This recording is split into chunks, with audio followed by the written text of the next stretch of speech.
sapagkat gayon na lamang ang pagsinta ng Diyos sa sanlibutan, na ibinigay niya ang kanyang bugtong na anak, upang ang sinumang sa kanya'y sumampalataya ay huwag mapahamak, kundi magkaroon ng buhay na walang hanggan.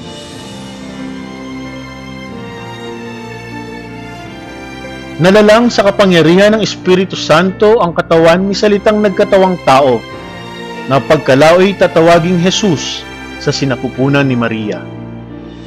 Ang Espiritu Santo ang kapangyarihan ng Diyos, ang lumukob kay Maria, at sa bisa ng pagkamakapangyarihan sa lahat ng Diyos, nabuo ang katawan ni Jesus.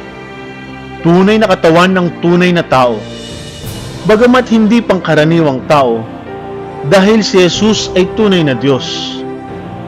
Ang Espiritu Santo, ang esposo o kabiyak ni Mariang Birhen. Ngayon sa ating pang-araw-araw na buhay, ano ba ang gampanin ng Espiritu Santo? Una, ang Espiritu Santo ay tulad ng isang apoy. Ano ba ang nagagawa ng apoy? Ito ay nagbibigay liwanag sa kadiliman.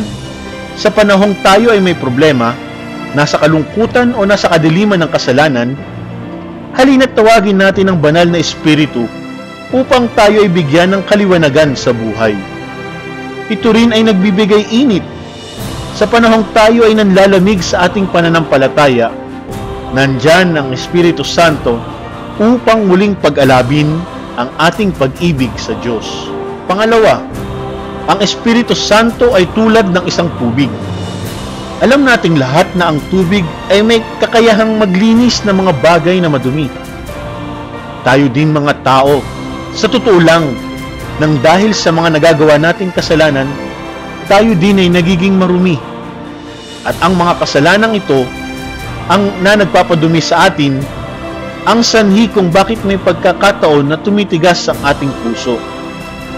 Sa ganitong estado ng ating buhay, ang banal na Espiritu Santo ang tutulong sa atin upang tayo ay maging malinis muli. At pangatlo, ang Espiritu Santo ay tulad ng isang hangin. Ang hangin ay napakahalaga sa lahat, lalong higit sa ating mga tao, sapagkat ang hangin ay nagbibigay buhay sa atin.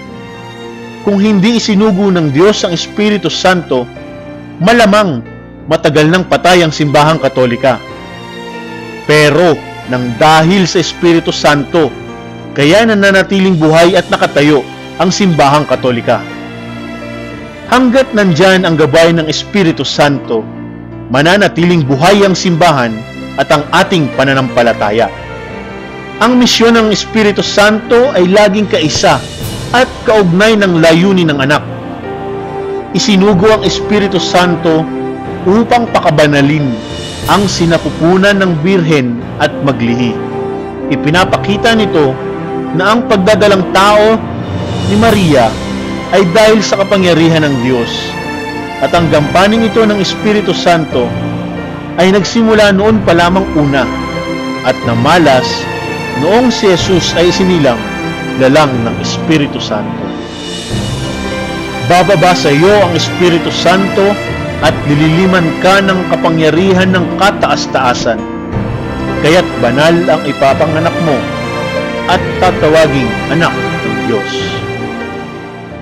Sumasampalataya ako sa Diyos, amang makapangyarihan sa lahat, na may gawa ng langit at lupa. Sumasampalataya ako kay Jesu Kristo, isang anak ng Diyos,